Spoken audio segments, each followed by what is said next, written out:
სტუმარი პიკის საათში.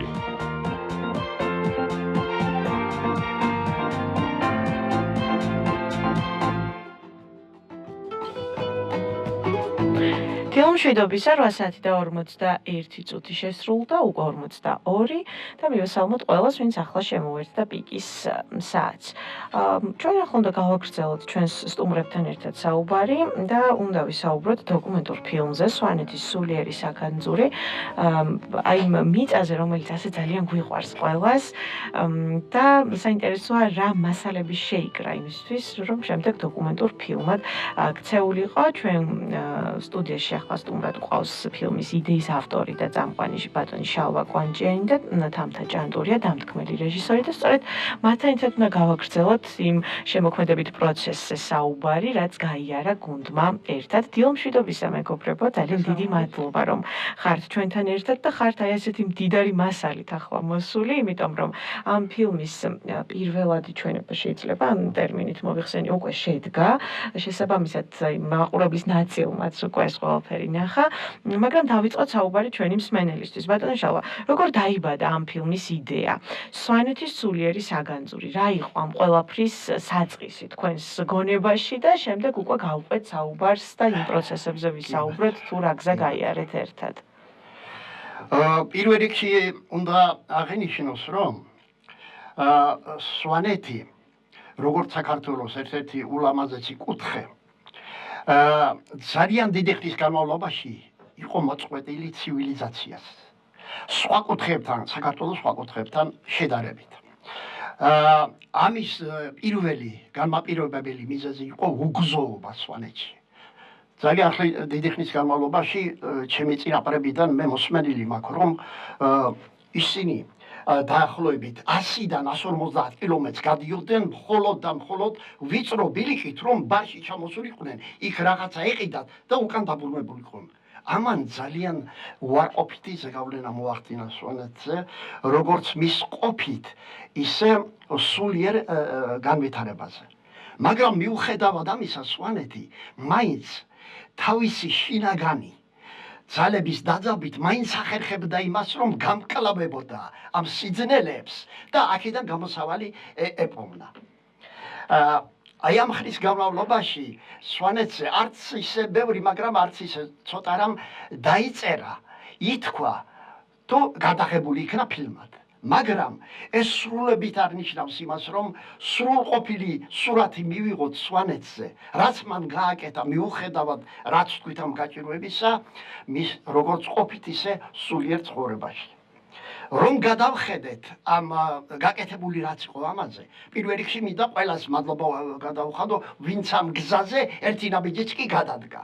მაგრამ შევამჩნიეთ ერთი რაღაცა პატარა ხარვეზი, რომლის გამოსწორებაც მე შევეცადე ამ ფილმით. ესე იგი, რაც გაკეთებულია და გადაღებულია, ამაში აი ცალკე არის გაკეთებული თქვა ეკლესიებზე რაც არის ფილმები დოკუმენტური, რომელსაც მაგალითად ვინც ეს გადაიღო, აშუქებს მხოლოდ და მხოლოდ თავისი საგვარეულოს, თავისი სოფლისა და სხვა დანარჩენთან მოწყვეტილი. არის აგრეთვე მომენტები, როდესაც გაშუქებული არის ტრადიციები სვანური და ესეც განკერძოებით დგას. არის ძალიან ბევრი გაკეთებული სხვათა შორის სვანურ ფოლკლორზე შედარებით. მაგრამ ეს ფოლკლორიც განიხილება როგორც ცალკე მოწყვეტილად. აი ჩემი პირველი მიზანი ის იყო, რომ ჩემი პირველი მიზანი ეს გახლდათ, რომ მე დამენახა ერთიანობა მათ შორის და სულიერ კულტურაში როგორ აისახება სვანურ კულტურაში ეს. აი დღევანდელი გადასახედიდან რომ შევხედოთ მთლიანად საქართველოს სხვა კუთხეებს, რეგიონებს, ისეთი ერთიანობა ეკლესიურობას, მართლმადიდებულ ქრისტიანულ წესებსა და ნორმებს, დღესასწაულებს და ფოლკლორს შორის ისეთი ერთიანობა, როგორც სვანეთშია, არცად თითქმის არ არის წარმოდგენილი. და ეს ჩვენ ფილმით შევძელით, რომ გვეჩვენებინა. ფილმშიც ასე ერთიანად გაერთიანდა ეს ყველაფერი და არა ცალკეულ ელემენტებად, ხო? ბატონო, ახლა ამისი ერთი მაგალითი მინდა მოვიყვანო. ნებისმიერ სვანურ სიმღერაში არის გაჟღერებული ერთი სიტყვა, დიდება. ამ დიდებაში ძალიან დიდი ესე იგი შინაარსი არის ჩაქსრული. ეს ჩვენ გავაშუქეთ ცალ-ცალკე მეცნიერებთან ერთად და ასევე გავაჟღერეთ ჩვენი თვალსაზრისი ამის შესახებ.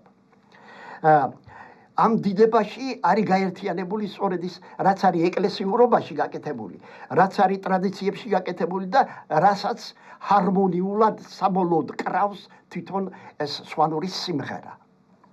ჩვენ ახლა საუბრობთ ასე ცალკეულ ელემენტებზე, საუბრობთ იდეის დაბადებაზეც, რომელიც ახსენა ბატონმა შალვა, მაგრამ აი ქალბატონ თამთა.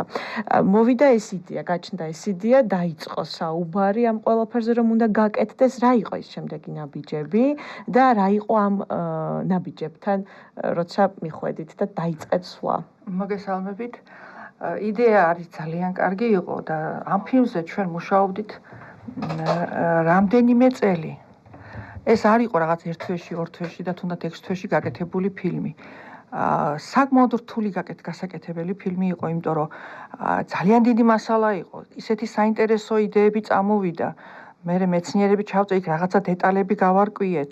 ძალიან ბევრი ვეძებეთ სიმღერები, აი ეს ორიგინალი სიმღერები არქივშიც ვიყავით, თქვენს ტელევიზიის არქივშიც ვიყავით და აი ძალიან დიდი შრომაა ჩადებული. ფაქტურად ბოლო რამდენიმე წელი ამ ფილმს ვაკეთებ ჩვენ.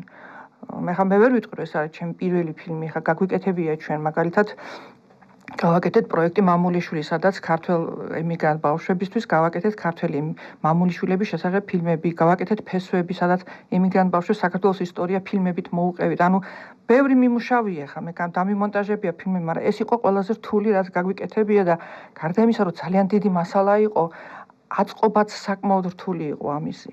აი ყველაფრის თქმა გვინდოდა და გამოვიდა ძალიან მოცულობითი და ასეთი რაღაცა გადაწყდა, რომ ფილმი 2 საათიანია და ეს არის ფაქტურად ციკლი გამოვიდა. ეს სვანეთის სულიერი საგანძური, ეს არის ციკლი სვანეთზე და ამ პირველად ჩვენებაში ჩვენ ვაჩვენეთ 2 ფილმი ფაქტიურად. სვანების ყოფა იყო ეს პირველი ფილმი და მეორე ფილმი იყო უშუალოდ ფოლკლორი. რა თქმა უნდა, იდეები კიდე გვაქვს და მე მგონია რომ გავაგრძელებთ ამას. და ამ სვანეთის სულიერ საგანძური მოიცავს კიდე სხვა თემებსაც. ხო, ეს ხო ამოუწურავი ამბავია. სვანეთი რამდენ საიდუმლოს ინახავს, რამდენი უნიკალური სიცმინდე და ტრადიცია გაქვს. ყველაზე საინტერესო, რასაც მე აქ მუშაობდი, მე მივხვდი, რომ ამ სვანები, არის ფაქტობრივად არიან სვანები, არიან საქართველოს ისტორიის გუშაგები. თავისი სიმკაცრით, აი თავისი რაღაცა იმ ტრადიციების დაცვით მოგვიტანეს უძველესი სიმღერები და უძველესი ტრადიციები, რომელიც ბარში ფაქტიურად აი რა გითხათ, გაქრა, ნელ-ნელა გაქრა. და ეს არ არის სასცენო ხელოვნება. აი სვანური, ყველაზე საინტერესო ამ ფილმში ის არის, რომ ხო არის დავუშვათ იქ სუხიშვილები ცეკვავენ, იქ რუსთავის ანსამბლი ცეკვავს და მაგრამ ეს არის სასცენო ხელოვნება. ხალხი ცეკვავს. ანუ ზუსტად ისე ცეკვავს, როგორც და მე ეს რაღაცას ვიტყოდი, რომ სცენაზე ისეთი არ გამოდის. როგორც არის ორიგინალში, უფრო უკეთესია ორიგინალი. ხო, ეს ხასიათი კიდე ეს ბუნებრიობა, იმიტომ რომ ეს მათი ყოველდღიურის და ყოფის ნაწილი რომ არის და მე ამას უყურებ, როგორც გადაჭარბების გარეშე სცენაზე წარმოდგენილ ულამაზეს ნომერს, თავისი ხასიათით არის ძალიან ემოციური და გადამდები და ეს არის ხოლმე მიზეზი, რის გამოც სვანეთში ასე ძალიან მიყვარს პირადად სუბიექტური ვიქნებია, მაგრამ დარწმუნებულია რომ ობიექტურობა. კი, აი ეს გულწრფელობა ისეთი გადამდებია. ჩვენ ახლა ვახსენეთ ეს არაერთი უნიკალური სიწმინდე ტრადიცია, რომელსაც ინახავს სვანეთი დღემდე და გადასცემს თაობებს, ხო და გადასცემს იმ სტუმრებს, რომლებიც ეწვევიან ხოლმე სვანეთს. როდესაც მუშაობდით ამ ფილმზე და უნდა შეგეკრიბათ ეს ფაქტები, ტრადიციები, რა იყო თუ არა რაიმე ისეთი სიახლე თქვენთვის, რომელმაც რაღაცნაირი მძაფრი შთაბეჭდილება მოიტანა თქვენთან, რომ აი კიდევ კარგი ეს აღმოვაჭრა აქამდე მივედი. სწორედ მაგის თქმა მინდა, ფილმის მუშაობის პროცესში პატარა აღმოჩენა გაკეთდა. და ეს პატარა აღმოჩენა, აი არ ვიცი ხა რაღაცა ფილმის მიმდინარეობის დროს რაღაც თავისით მოვიდა ეს ინფორმაცია.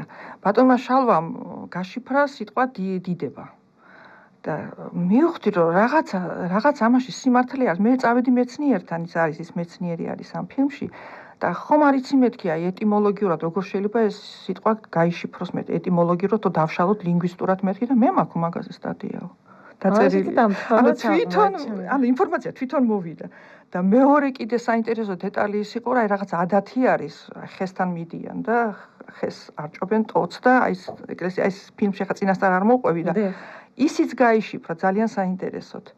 ანუ არ ვიცოდით და აი ფილმის პროცესში გაიშიფრა ეს ადათი. ესეც ძალიან საინტერესო დეტალი აღმოჩნდა. ანუ აღმოჩენები გავაკეთეთ ფილმის პროცესში. ბატონო შალო, თქვენ ამდენი ტრადიციის მომსწრე და შემკრები და გადამცემი ხართ თაობებისთვის და თქვენთვისაც ალბათ ძალიან ემოციური იქნებოდა ამ მიგნებების განვითარება.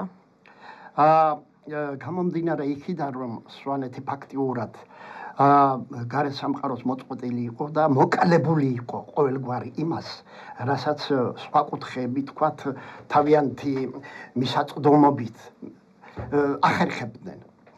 ამიტომ სვანები იძულებული იყვნენ თავის თავში გამოინახათ ეს ძალები. აი ეს ამის კონკრეტული მაგალითი მინდა მოვიყვანო. სვანური სამართალი, სამართლებრივი ინსტიტუტები საუკუნეების განმავლობაში საერთოდ არ ფუნქციონირებდა სვანეთი ისე როგორ სამედიცინო მომსახურება და ასე შემდეგ. ფაქტიურად მოკლებული იყო სვანეთი ამას. თვითონ სვანეთში შემუშავებული იქნა სვანური სამართალი. ეხლა ადამიანთა ურთიერთობაში სამაგალითო რაც არის, რასაც ადამიანები ხმარობენ დღევანდელამდე, რასაც ფილოსოფიურიც არის, ბიბლიიდან წამოსული, სახარებიდან წამოსული ცნება, რომ რაც გულისხმობს შემდეგში, რომ მოიქეცი ისე, როგორც შენ გინდა, რომ მოგექცეს სხვა. ეხლა ავიღოთ სვანური სამართალი.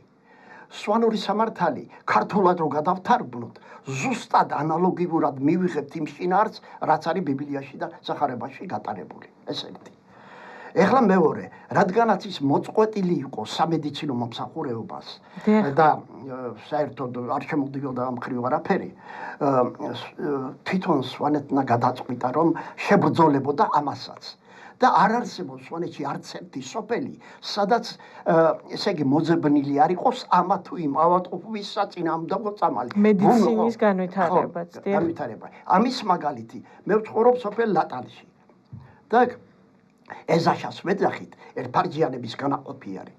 და იმათმა შეიმუშავეს საუკუნეების წინ ეს წამალი გამოიგონეს. ხო და ამას ეს საგვარეულო ინახავს დღევანდელამდე საიდუმლოდ. მაგრამ თუ დაგჭირდებათ ავცილებლად მოგემსახურებიან. ეს არის უებარი წამალი ჭრილობის დროს. აბსოლუტურად ესეთ რაღაც სასაულებს ახდენს, ისე შეახორცებს ხოლმე ამ ემას. ხო, ანუ ეს ყოველდღიური სირთულეებთან ჭიდილი, რომელიც გამოიწვნა შემდეგ სვანურ ხასიათად. შემდეგ უკვე იქცა ტრადიციად და უკვე თქვენს ფილმშიც გაერთიანდა. ჩვენ ახლა შეგვიძლია რომ საინფორმაციო გამოშვებას მოვუსმინოთ, თუმცა სვანეთზე საუბარს ასევე რა მოვწურავთ და საინფორმაციო გამოშვების შემდეგ ისევ დავბრუნდეთ მსმენელთან თქვენს ფილმზე საუბრით და ამ მიწაზე საუბრით. Biggie Sati.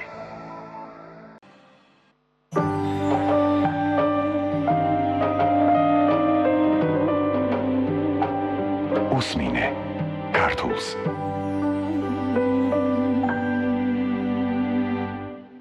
Rasati და 1 წუთით შესრულდა, ისევ მივესალმები ჩვენს მსმენელს, რომელიც ახლა შემოვერთა ჩვენს გადაცემას, მოვისმინეთ საინფორმაციო გამოშვება და ჩვენ უნდა გავაგრძელოთ ჩვენ სტუმრებთან ერთად საუბარი ისეთ საინტერესო და მნიშვნელოვან თემაზე, რომელიც არის დოკუმენტური ფილმი სვანეთის სულიერი საგანძური და ჩვენთან ერთად სტუდიაში გახლავთ სტუმრები, ბატონი შალვა კვანჭიანი, ფილმის იდეის ავტორი და წამყვანი და თამთა ჭანტურია, დამდგმელი რეჟისორი.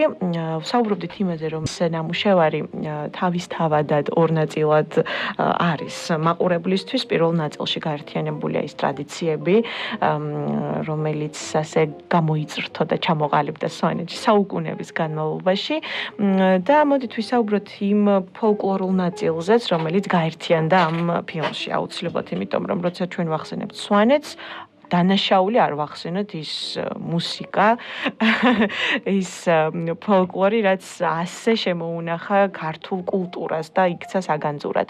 რა გაერთიანეთ ამ მიმართულებით? ბატონო შალვა, ქალბატონთან და ორივესგან გვაინტერესებს ამ კითხვაზე პასუხი. დიახ, ესე იგი მეორე ნაწილში, ფილმის მეორე ნაწილში საუბარია უშუალოდ სიმღერებზე. ყველას მოსმენია სვანურის სიმღერა, მაგრამ ალბათ ვერ არჩევენ ხოლმე რაზეა, ხო? ჩვენ დეტალურად მოვყევით, რაზეა ეს სიმღერა, ტექსტებიც გვაქვს ფილმში ჩართული, აი ეს სვანური ვარიანტი ტექსტი, ის მისი ქართული თარგმანი, ვის ეძღვნება ეს, რატომ შეიქმნა ეს სიმღერა, რა ისტორიაა მოყოლი და მათ შორის ბევრი ისტორიული პიროვნების შესახებ არის ეს სიმღერები. და აი ჩვენ შევეცადეთ თუ რაც შეიძლება ხა ყველაფერი რა თქმა უნდა ვერ შევიდეთ, თორე სვანურ სიმღერები ძალიან ბევრია, რამდენიმე დაგვრჩა, მაგრამ ისეთი სიმღერებია შეტანილი, რომელიც აი ყველაზე პოპულარულია, ყველაზე ძვირფასია და ღირებულია. ბატონო შალო, თქვენ როგორ შეკრიბეთ ეს ფოლკლორული ამბები ამ ფილმში? სასიამოვნო შეკითხვა არის, ნამდვილად. პირველ რიგში დავიწყებდი იმით, რომ ისეთი დიდი მცოდნე ქართული ფოლკლორის, როგორც გახლდათ ანზორ ერქომაიშვილი, ასეთ შეფასებას აძლევდა სვანურ ფოლკლორს. თუ კი სვანური სიმღერა სწორად შეასრულე, მსოფლიოში უკეთეს რამეს ვერ გაიგონება. ასე ეფასებდა ბატონი ანზორი. ეხლა სვანურ სიმღერაში დავაკვირდებით არის ასეთი სპეციფიკური რამ. შესასრულებლად სვანური სიმღერა არის ძალიან რთული არის. აი ამის მაგალითები, მაგალითად რომ როდესაც რამდენიმე ანსამბლი, რომლებიც კარგად ასრულებდნენ, თქვათ, ქართულ სიმღერებს, მეც მაგის მომსწრე ვიყავი და ჩამოვიდნენ სვანეთში და უნდათ რომ გამეორება და სწავლება ამით. ერთი მხარეს იდგა ესე იგი სვანური ანსამბლი, მეორე მხარეს თვითონ იდგნენ და საჭირო იყო განმეორება. ეხლა არ ვამბობ იმას, რომ ეს სამწუხარო და ის იყო, მაგრამ სამწუხაროდ რამდენიმე მცდელობის შემდეგ ეს ვერ მოხდა. ესე იგი, ეს ნიშნავს იმას, რომ რა დიდი კულტურა გვაქვს თვითონ მთლიანად საქართველოში. თითოეული ჩვენი კუთხე სამზარეულად დაწყებული ფოლკლორით დამთავრებული არის განუმეორებელი. აი ეს არის ჩვენი ძალიან დიდი სიმდიდრე და ეს სხვათა შორის სვანურ ფოლკლორში აშკარად ჩანს. სიძნელე ერთი. ეხლა მეორე. სვანურ სიმღერაზე აი მაგალითად რო ჩაწვდე იმას, რაზე არის ლაპარაკი, ამას ვერ გაიგებ თუ კი სვანური ენა თვითონ არის. იმიტომ რომ ამ სიმღერის დროს ნაწილი მაინც შინაარსის გაგრძნობინებს იმას და მიხევხარისკეთკენ რაზე არის იმაში ლაპარაკი. ეს უმეტეს ნაწილად ამოღებულია ცხოვრებისეული მომენტებიდან. ცხოვრებას განაპირობა. საგმირო საქმეები არის, თქვათ, ისა თუ როგორ უმკლავდებოდნენ მტერს, როგორ იცავდნენ საკუთარ მიწას და ასე შემდეგ. უმეტესობა ამით შეიძლება თქვათ, რომ გავშიფროთ სვანური სიმღერა. მაგრამ ყველაზე მეტი რაც დამაინტერესა, აქ არის გამონაკლისიც. რომელიც ამით არ აიხსნება ვერაფრით. აი თქვათ მაგალითად ავიღოთ, მაგალითებით მიყვარს სხვათა შორის საუბარი. აბა გისმენთ ყურადღებით. ისეთი ცნობილი სიმღერა როგორც არის ლილეო, სვანური სიმღერა. და რომელსაც ძალიან დიდი მასშტაბი აქვს და ეს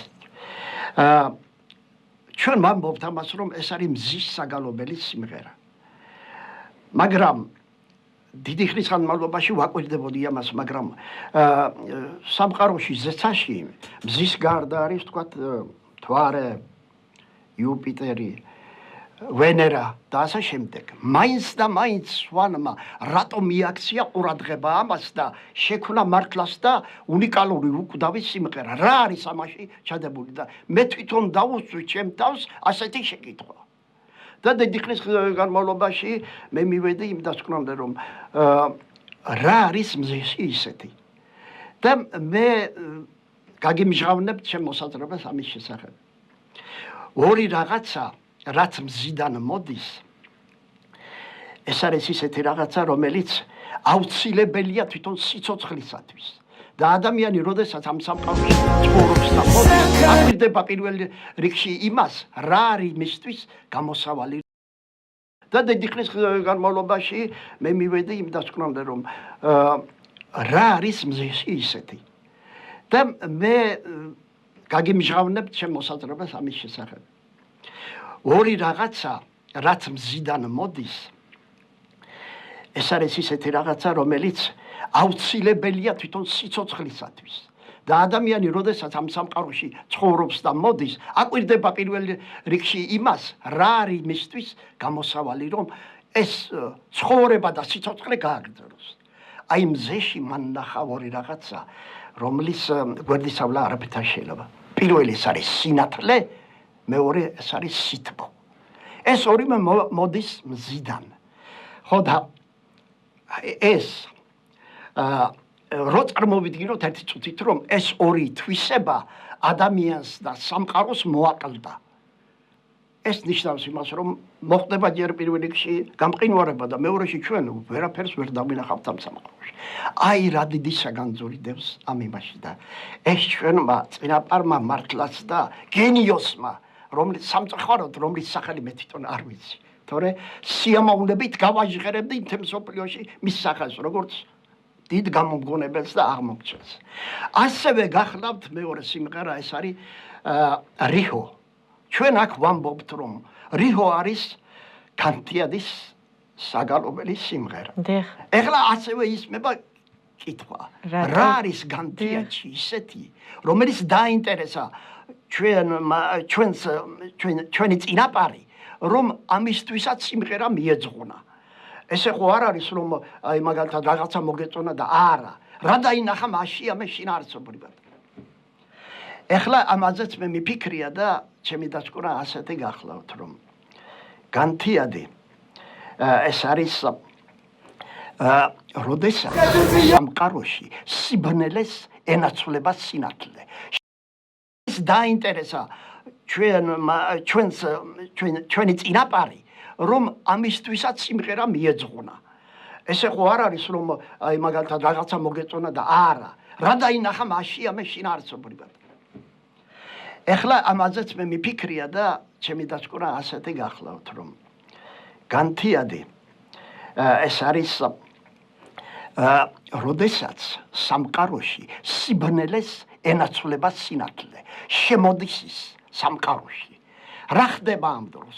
ამ დროს ხდება ყველა სულდგმურის შინაგანი ძორა. ანუ იღვიძებს ყველაფერი. აი ახლა მაგალითად ყვავილები ამათ გაფურჩქვრით ეგებებიან. ადამიანები დგებიან და იწყებენ მოღვაწეობას იმისათვის, რომ გააგრძელონ სიცოცხლე, გააგრძელონ ამ სამყაროში თავის დამკვიდრების უპირველესი პირობა. როგორც დაბადება ალბათ, ეს არის მოძრაობა, რომ შეეგუო შენ და გააგრძელო ეს ცხოვრება. და ის სწორედ ჩემი მოსაზრება ეს გახლავთ ამ რიჰოსთან დაკავშირებით. ეხლა ერთი რაღაცა კიდე სადღიძულოებთან დაკავშირებით. სვანური სადღიძულოები, აი სამი სადღიძულო არსებობს სვანეთში, რომელიც საუკუნეების განმავლობაში დამკვიდრდა და დღევანდელამდე მოვიდა. პირველი ეს გახლავთ უფლის სადიდებელი სიმღერა, მეორე თავარანგელოზის სადღიძულო და მესამე არის წმინდა გიორგის სადღიძულო. ესე იგი, ნებისმიერ კლასიკურ ოჯახში სვანეთში რომ შემოხვიდე დღევანდელამდე არის ეს დამკვიდრება. არა მარტო ეხლა დააკვირდით, არა მარტო სვანეთში მაცხოვრებლისთვის, არამედ სვანი რომელიც წავიდა თქვათ რომ სვანეთიდან გადასახლდა, სხვაგან დასახლდა, წავიდა უცხოეთში, იქაც ეს ტრადიცია ისე მკვიდრად არის დამკვიდრებული, ისე შემოვიდა საუკუნეების განმავლობაში, რომ იქაც ამას ადამიანი არ ივიწყებს და ყოველთვის მეორე. და რაც შეეხება, ყველა მათგანში არის უდიდესი ესა შინაარსი ჩაქცეული. ხო, ის რაც დღემდე უნდა მივაგდოთ, უნდა ვიპოვოთ და აღმოვაჩინოთ. ხო, ეხლა მოკლედ მაინც მოგახსენებთ ჩემს იმას, რომ ეხლა პირველი რა არის ეხლა უფალი ღმერთი. უფალი ღმერთი ეს არის განსაკუთრება რწმენისა და მით უმეტეს სვანეთში ქრისტიანობის შემოსვლის შემდეგ ყველაზე რაც მიესადაგა სვანურ ბუნებას ეს არის ქრისტიანული ნორმები და წესები რაც გაითავისა მან. ხო და ამას მიყვება მე ეს გამოიხატება იმაში ეკლესიების მშენებლობაში და ტრადიციების მიმდინარეობაში რაც არის ქრისტიანული ჩვენთან. ამას დავამატებდი და ამას მე გავამაგრებდი ჩემს მოწოდებას იმით, რომ ეხლა მე სპეციალობით ფილოსოფოსი გახლავართ და არც ერთი დიდი მოაზროვნე რომელიც სამყაროში არსებობდა, არც ერთი დიდი მოაზროვნე, ისეთები როგორც იყო მაგალითად უდიდესი გერმანელი ფილოსოფოსი ჰაიდეგერი, კანტი, ჰეგელი, მანამდე ისე ყველა საბოლოოდ მიდის ღმერთის აღიარებამდე. აი ესეც ამტკიცებს იმას, რომ ეს ადამიანისათვის შინაგანად არის ჩამოშდარი შიგნით და ამის მოშორება და მოვლენება ადამიანს არ შეუძლია. და ამიტომ არის რომ სვანეთში სწორედ ამას ძალიან დიდი პირველ რიგში ამას ექცევა ყურადღება. და ამასვე დავუმატებდი იმას, რომ როგორც კი დაждდება სვანი მაგიდასთან. პირველი, რასაც იტყვის, ეს არის ღმერთის სადიდებელი სადღეგრძელო. მეორე წამოიწყებს თუ არა სიმღერა, ეს არის ღმერთის სადიდებელი სიმღერა. პირველად ეს დაждდება მაგიდასთან სუფრაზე, ჭიქას აიღებს ადგილზე და პირველი რასაც იმღერებს დამღერებს არის უფლის სადიდებელი სიმღერა. ამაში სხვათა შორის სვანეთსაც ორიგინალური ადგილი უკავი და რატომ? ღმერთის საგალობელი სიმღერა სვანეთში სამი ვარიანტი არის ესე იგი აღმოჩენილი და რომელიც აქამდე იმკვიდრებს თავის მემკვიდრეობას. ამას ჭირდება შენარჩუნება ამ ყველაფერს მოკლედ. ხო, იმ ხელაზის ერთ რაღაცას დავამატებდი მარტო რომ მზის საგალობელი ხა ქართველებს არ უნდა გვიკვირდეს, იმიტომ რომ სვანები და მეგრელები მზის შვილები ძველი კოლხების შთამომავლები არიან, ასე რომ მზის შვილები ვართ ქართველები. კი ბატონო. შემიძლია გაბაგრძელოთ? ძალიან ცოტა საერთო დრო დაგვრჩა სამწუხაროდ. კი ბატონო, გავაგრძელე. ეხლა მეორე სადღეგრძელო, რახან სამ სადღეგრძელოზე ელაპარაკი. კი ბატონო. ეს არის მთავარანგელოზის სადღეგრძელო.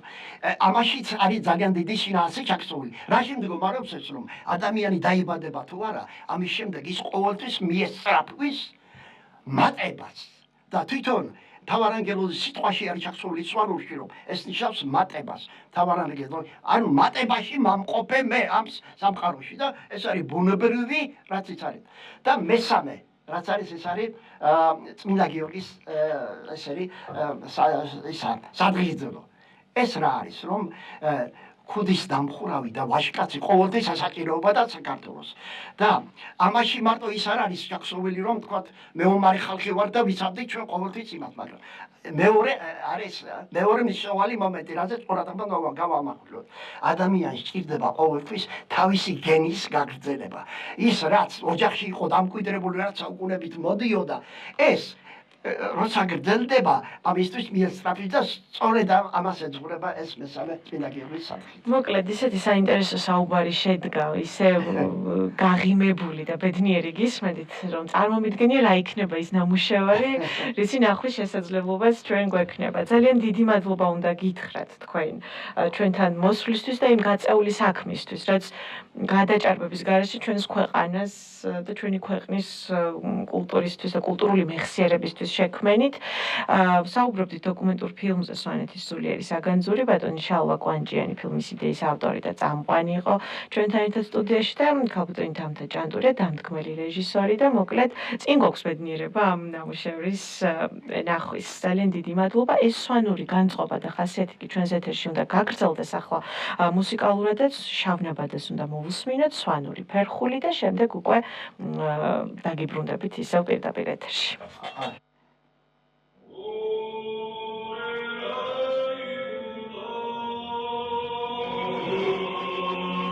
ძალიან ღრმა შთაბეჭდილებების ქვეშ ვარ და დიდი ემოციების ქვეშ ვარ. ახლა ჩათვალეთ, რომ რაღაც ქართლის ცხოვრების ახალი ეგზემპლარი აღმოაჩინო, რაღაც ასეთი რამ გაგიკეთებია თქვენ. მე არ ვიცი, თქვენ თვითონაც გაზნობიერებული არა კარგად რა კარგი რაღაც გააკეთეთ, მე მგონი. დიდებული საქმეა გაკეთებული. სვანეთი ეს უდიდესი ქართული კულტურული ციტადელი, მე ვიტყვი, მიუწვდომელი და აუღებელი ციტადელი ჩვენი სამშობლოსი, ძველი მისიმიელების სამშობლო, რომ ეტყვია 200,000-იანი ჯარი გამოყავდა თურმე ედრო სვანებს, ხო დღეს რამდენიმე ათასი სვანიღაა შემორჩენილი. სვანები რო ყოფილიყო მთელი საქართველოს მოსახლეობა, საქართველოს ამ ტერიტორიებს არ დაკარგავდა არასოდეს ხოთაშორის. იმიტომ რომ ეს ვაჟკაცური და დიადისული აქვს სვანებს და ეს უნდა დაიდო თუ კომერციული დანიშნულება არ აქვს YouTube-ზეც უნდა დაიდო და თელმა სოფლიო უნდა ითარგმნოს ეს მე მგონი ინგლისურად და ნახოს რა თელმა სოფლიო საიდან და რა ძირებიდან მოდიან ქართველები და სვანები ვენაცვალე მაგათ ყველას რა მადლობა ძალიან დიდი მადლობა მოგესალმებით ყველას მადლობა მოსვლისათვის რომ დავესწარით მე უფრო ვრცელი იმას ვფიქრობდი რომ მართლა მთელი სვანობა იქნებოდა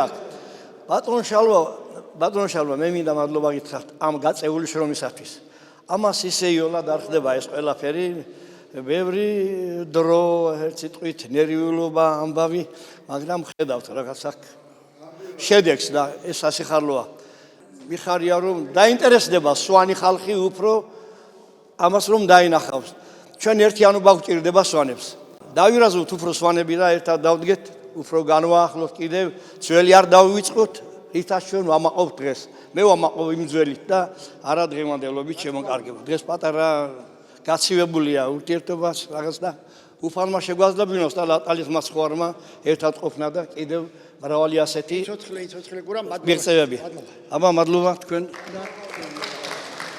მადლობა თქვენ მოგზაურობისათვის და მადლობა თქვენ რომ ასეთი საღამო გააკეთეთ სასიამოვნო იყო ყველაფერი და ერთ რამეში დავრწმუნდი რამდენადაც მეც ახლოს მიიტან გულთან იმას რომ აი ეს სვანური ფოლკლორი სვანური ეთნოსი რაც ჩვენ მოგდგამს ჩვენ მამაპაპიდან და წინაპრებიდან ეს ვინც შეინარჩუნა მოვიდა დღემდე ისტორიაში არიან შესულები და არ არიან დღეს ცოცხლები მაგრამ მათი სახელი იქნება უკვდავი სიმართლე რომ თქვა არ ველოდი ამდენად საინტერესო რო იქნებოდა ეს ყველაფერი და ვისურვებდი რომ ჩემი ინტერესი ასეთია აი ყველა იმ თემაზე რაც ჩამოთვალა მან რომ ეს სხვადასხვა თემები იყოს კარგი ფილმები უფრო ვრცელი და მთელ სვანეთს მოიცავდეს რომ გავიგოთ როგორია ეს სვანეთი ძალიან საინტერესოა ჩემთვის მეგობრებო ბევრჯერ სიტყვაც კი უძულია გადმოგცეს ის აზრი რაც ამ გულში ხდება მე მინდა ვისარგებლო შემთხვევით და გამოვხატო ჩემი ძალიან დიდი მადლიერება ამ ფილმის გადაღების დროს თითოეული ადამიანის მიმართ ვინც აქ ჩართული იყო და ეს არ არის ერთი და ორი დღის ნამუშევარი ეს არის წლების განმავლობაში ჩაუხრელი შრომის შედეგად მიშგულადახს გე ბოგიდმა ხვა ყველას შემოგევლეთ ყველას დიდი მადლობა